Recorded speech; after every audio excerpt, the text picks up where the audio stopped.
Selamat pagi, salam sejahtera. Terima kasih karena bersama dengan saya di Nazilin Unity Channel.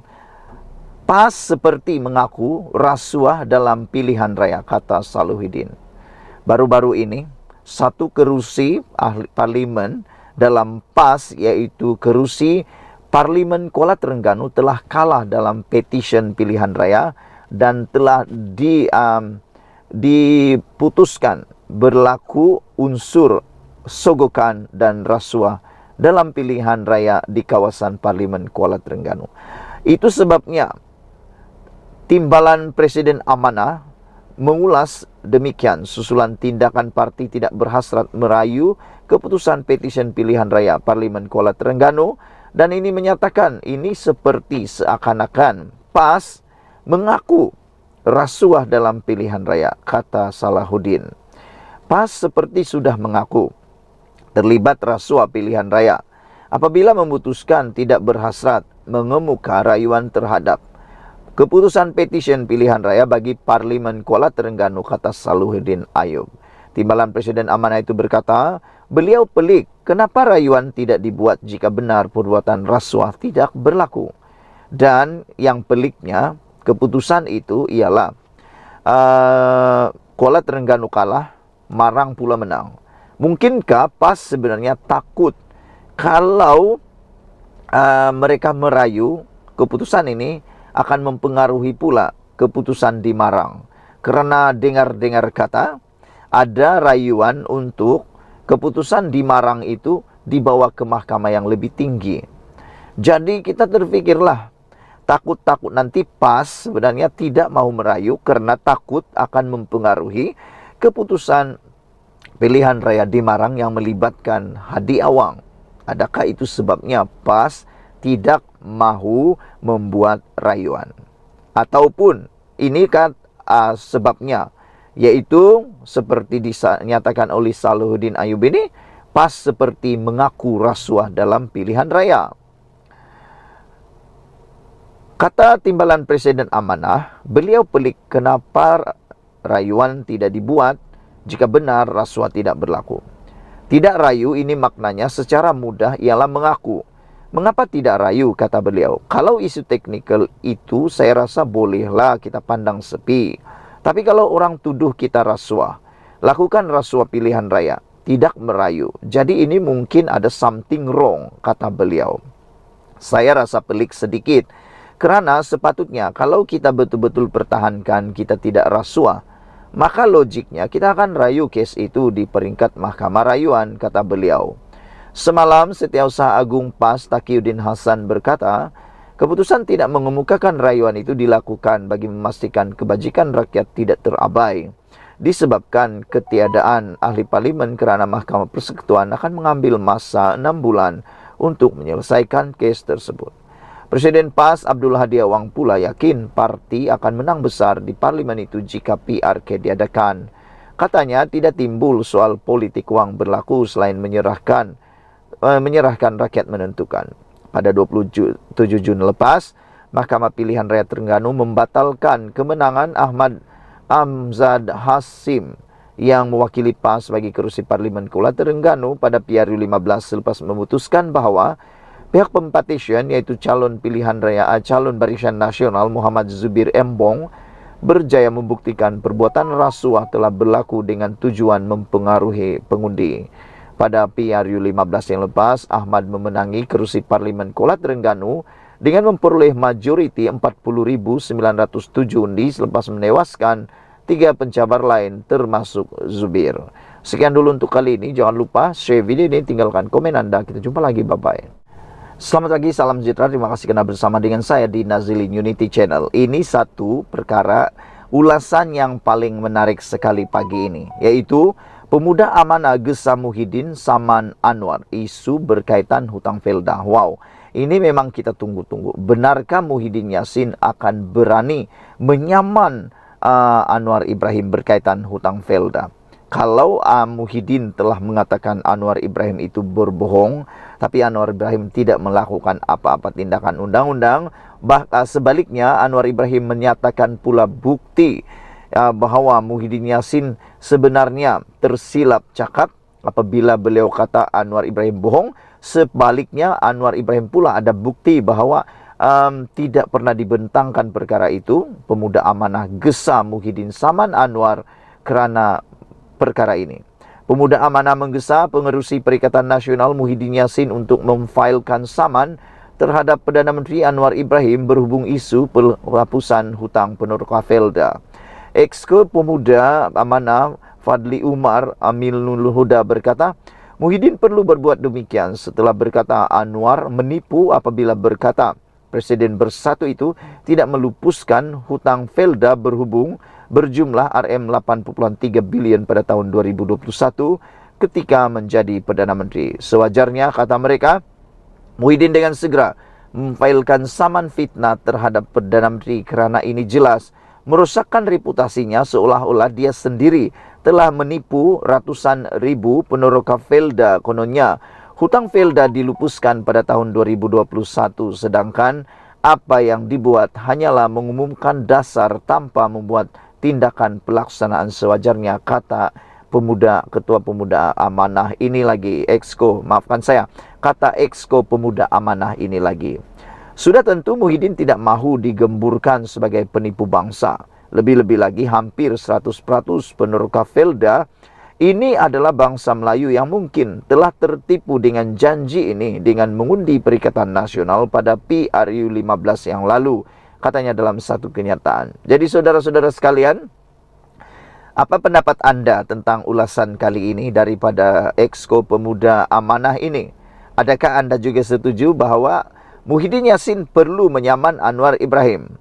Pada pendapat saya, iya, patutlah Muhyiddin menyaman Anwar Ibrahim supaya kebenaran dapat ditunjukkan dan juga beliau dapat membersihkan nama beliau. Tapi harus diingat, dengan saman itu juga anda akan terbuka pekung sepenuhnya di mahkamah. Tapi di mahkamah tidak ada perkara yang akan tersembunyi dan semuanya hanya tentang fakta semata-mata. Dan benarkah apa yang dikatakan oleh Exco Pemuda Amanah ini, bahawa kalau Muhyiddin tidak menyaman Anwar Ibrahim, ini akan merosakkan reputasinya, yang seolah-olah dia sendiri telah menipu ratusan ribu peneroka Felda, yang kononnya hutang Felda dilupuskan pada tahun 2021, sedangkan apa yang dibuat hanyalah mengumumkan dasar tersebut. Sudah tentu ia tidak mahu digemburkan sebagai penipu bangsa.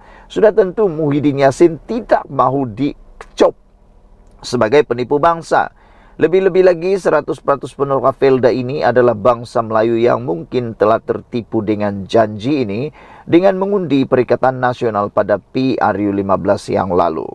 Muhyiddin dalam satu kenyataan baru-baru ini membidas Anwar sebagai berbohong berhubung langkah kerajaan melupuskan hutang peneroka Felda. Dia berkata, hutang peneroka sebenarnya sudah dilupuskan oleh kerajaan pimpinannya pada 2021. Anwar menuduh saya tidak melaksanakan pelupusan hutang peneroka Felda. Ini satu pembohongan, kata Muhyiddin lagi. Namun demikian, Anwar menegaskan sekali lagi bahawa Muhyiddin tidak pernah melaksanakan langkah untuk melupuskan pinjaman peneroka Felda berjumlah 8.3 bilion itu. Katanya, memang terdapat persetujuan untuk memansuhkan hutang peneroka Felda, tetapi peruntukan itu tidak dibentangkan dalam belanjawan. Pengurusi PH berkata dia meluluskan pelupusan itu pada penghujung Jun tahun ini. PN tak ada peruntukan untuk menyelesaikan dan melupuskan hutang Felda. I stand by this record, kata Anwar Ibrahim. Hanya dalam belanjawan madani untuk 2023 saya mula serahkan RM 990 juta peruntukan awal untuk melupuskan hutang Felda, dan yang hutang peneroka jumlahnya RM 83 bilion, kata Anwar Ibrahim dalam temu Anwar di Kedah semalam.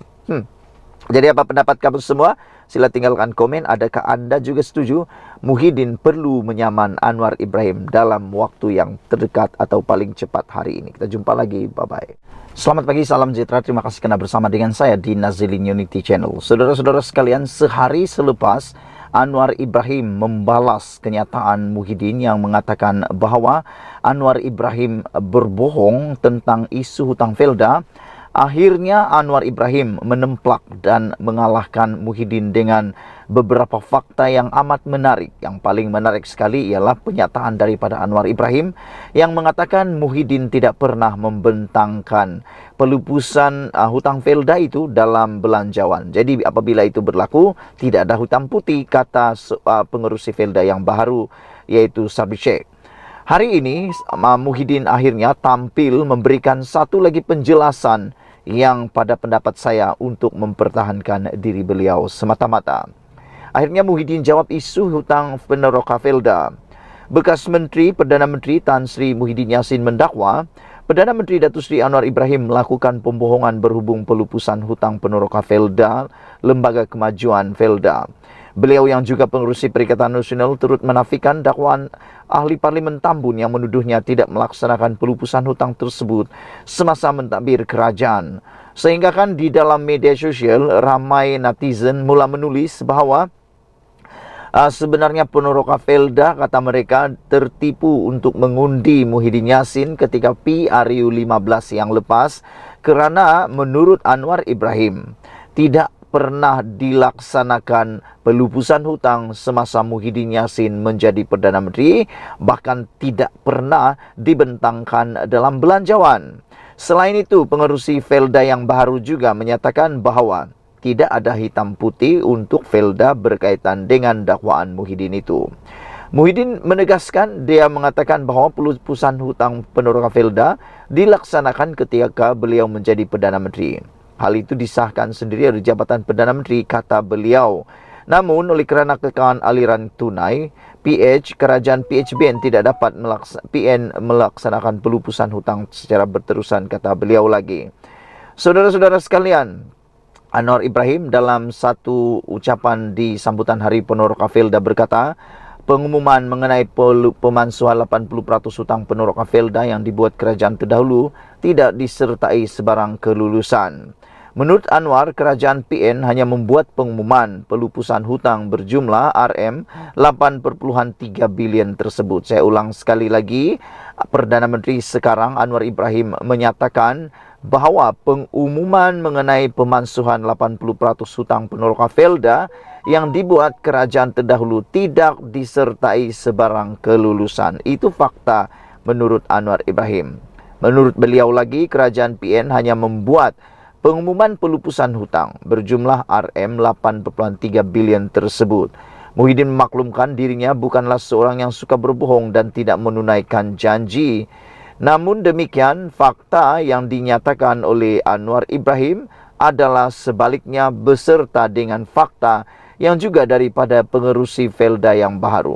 Jadi apabila dua orang ini telah menyatakannya, tak tahulah siapa yang betul, siapa yang bohong, siapa yang tak betul, siapa yang sebenarnya bercakap bohong.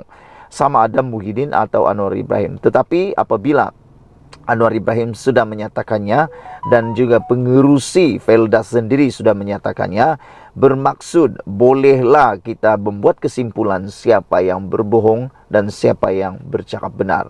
Dan kita tunggulah sama ada menteri yang akan menyokong, bekas menteri yang akan menyokong Muhyiddin atau tidak. Kerana setakat ini baru Muhyiddin saja yang bercakap dan belum lagi memberikan apa-apa bukti. Sekian dulu, ikuti terus ulasan selepas ini. Selamat pagi, salam sejahtera. Terima kasih kerana bersama dengan saya di Nazilin Unity Channel. Ini pengakuan daripada Mahathir sendiri yang menggemparkan seluruh rakyat Malaysia, terutamanya Muhyiddin Yassin, Anwar Ibrahim dan lebih penting lagi Syed Saddiq Syed Abdul Rahman sebagai Presiden Parti Muda. Mahathir mengakui pada pagi ini bahawa Dr. M mengakui bahawa proklamasi orang Melayu sukar tarik orang muda. Saya nak bagi tahu Tun Mahathir mungkin kepada juga semua orang yang menonton channel ini, orang muda sekarang ini tak sama dengan zaman Mahathir Mohamad dahulu memulakan parti politik atau memulakan karier politik. Orang muda pada waktu ini pemikirannya lebih dinamik, lebih progresif dan yang lebih penting lagi sudah terbuka kepada pelbagai perkara, termasuklah isu-isu seperti perkauman dan keagamaan. Orang muda sekarang sudah dapat menerima kesamaan ataupun sudah dapat menerima bahawa negara ini adalah negara yang majmuk. Kita sudah biasa mula tinggal dengan rakyat yang pelbagai, bangsa, agama, dan juga keturunan. Bahkan sekarang ini dengan media massa yang terbuka, dengan sekarang ini pengangkutan yang telah maju, ada kapal terbang, semua orang mampu naik kapal terbang. Orang Sabah dah kenal orang Semenanjung Malaysia. Orang Semenanjung Malaysia dah kawin orang Sabah dan Sarawak. Ada keluarga, bahkan ada sudah yang menetap di Sabah Sarawak. Jadi itu sebabnya. Mungkin sebabnya itu orang muda. Itulah sebabnya orang muda sukar untuk tertarik dengan proklamasi orang Melayu. Ini diakui sendiri oleh Mahathir. Pengasas proklamasi orang Melayu, Dr. Mahathir Mohamad, mengakui sukar menarik sokongan orang muda kepada inisiatif itu yang disokong pemimpin parti pembangkang seperti PAS dan Bersatu. Beliau berkata, orang muda tidak mengikut sejarah, negara dan perjuangan pemimpin dulu. Saya tidak setuju dengan apa yang Mahathir kata ini. Apabila Mahathir kata orang muda tidak mengikut sejarah negara dan perjuangan pemimpin dulu, saya tidak setuju. Saya sebagai seorang anak muda, orang Sabah, saya tidak setuju apabila Mahathir kata orang muda tidak mengikut sejarah. Siapa kata orang muda tak ikut sejarah? Orang muda ikut sejarah. Kita lah yang paling suka sejarah sekarang. Tanya saja orang muda-muda sekarang ni lebih berminat. Sebenarnya berminat ikut sejarah yang tepat, bukan ikut sejarah ahli politik. Saya nak kata ada dua beza sejarah yang betul dengan sejarah ahli politik punya. Versi sejarah ahli politik. Saya kalau nak tahu, saya ini bukanlah pakar sejarah sangatlah, tapi membesar dengan ilmu sejarah. Di universiti dulu belajar sejarah. Saya memang belajar sejarah. Itu sebab saya tidak setuju dengan Tun Mahathir kata bahwa orang muda tidak mengikut sejarah. Saya ikut sejarah, saya orang muda. Dan bagaimana Anda? Kita orang muda ikut sejarah. Kita ikut sejarah. Cuma sejarah ini ada dua versinya yang harus kita hati-hati. Yang satu tuh sejarah ilmunya, yang ada ilmu. Yang satu lagi sejarah versi politik. Yang tak elok itu ialah, bukan tak elok sangatlah, tapi yang sukar untuk kita mengerti dan kadang-kadang berubah mengikut dinamik politik ialah sejarah versi politik. Ini yang dimaksudkan oleh Tun Mahathir bahwa orang muda tidak mengikut sejarah. Orang muda ikut ilmu sejarah. Ilmu sejarah yang kita belajar di universiti, di sekolah maupun di mana-mana sejarah yang secara tidak formal, itu kita ikut. Tapi kalau versi politik, ini mungkin yang dimaksudkan oleh Tun Mahathir. Saya pikir sejarah versi politik itu harus dimengertikan dengan berhati-hati. Karena sejarah dalam versi politik itu adalah mengikut acuan politik semata-mata untuk kepentingan pribadi atau parti politik tertentu. Selepas itu, kalau Tun Mahathir kata orang muda tidak mengikut sejarah dan perjuangan pemimpin dulu, ini pun saya tak setuju. Kerana orang muda sekarang sangat menghormati pemimpin-pemimpin terdahulu, termasuklah Tun Mahathir Mohamad sendiri. Siapakah orang muda di Malaysia ini yang tak kenal sejarah negarawan ini? Kita kenal Tun Mahathir, kita hargai Tun Mahathir, kita tahu sumbangan Tun Mahathir kepada Malaysia banyak, kita tak nafikan. Dia adalah bapa kemajuan Malaysia. Boleh kata juga bapa kepada perindustrian Malaysia. Dialah yang memperkenalkan Proton, dialah juga yang memajukan Malaysia. Tetapi kita tahu dia juga yang memperkenalkan wawasan 2020.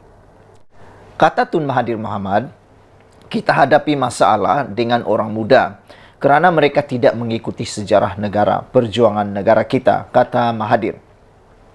Banyak daripada orang muda tak faham, kata Mahathir. Dia cakap mereka sekarang okey, tapi dia berada dalam keadaan okey sekarang sebab kita, kata Mahathir. Ya, betul lah tu. Kita okey sekarang sebab Mahathir. Tapi untuk mengikut Mahathir punya kehendak dan telunjuk yang seterusnya, kita tak okey. Kita ikut kepimpinan yang terbaru terkini. Takkanlah sampai bila-bila nak ikut telunjuk Mahathir baru kita okey.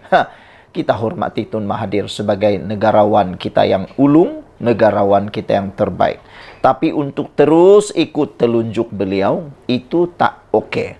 Kita nak mempunyai negara yang benar-benar mengikut acuan pemimpin semasa. Sebelum ini, proklamasi itu dilaporkan bertujuan untuk menyatukan orang Melayu melangkaui garis politik. Malaysia kini melaporkan semua pihak yang menandatangani proklamasi itu sepakat untuk bekerjasama pada PRN akan datang.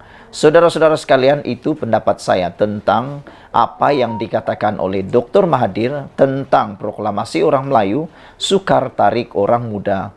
Itu pada pendapat saya mengapa anak-anak muda kurang tertarik, kerana apabila orang-orang muda sekarang sudah mula berfikiran terbuka, mula berfikiran lebih kritikal dan kritis untuk menilai keadaan yang tertentu. Dan saya juga tidak setuju apabila Mahathir kata banyak daripada orang muda tak faham. Dia cakap mereka sekarang okey, tapi dia berada dalam keadaan okey sekarang sebab kita, kata Mahathir. Apabila Mahathir juga kata orang muda tidak mengikut sejarah negara dan perjuangan pemimpin dulu, ini pun saya tidak setuju sebab orang muda sekarang mengikuti sejarah dan juga menghormati perjuangan pemimpin dulu. Dengan kata lain, kalau dimengertikan secara sejarahnya, boleh kata mungkin dalam pengertian saya, mungkin Mahathir cuba mengaitkan dengan nilai patriotisme dan nasionalisme dalam kalangan orang-orang muda. Orang-orang muda sekarang adalah orang muda yang ada nilai patriotisme, nilai nasionalisme sebenarnya. Kalau dikata mereka tidak mempunyai nilai nasionalisme dan nilai patriotisme, saya tidak setuju. Harap-harap Tun Mahathir terus kekal kuat, sehat, melihat negara Malaysia ini mencapai negara maju seperti yang beliau impikan. Sekian dulu untuk kali ini. Ikuti terus ulasan selepas ini.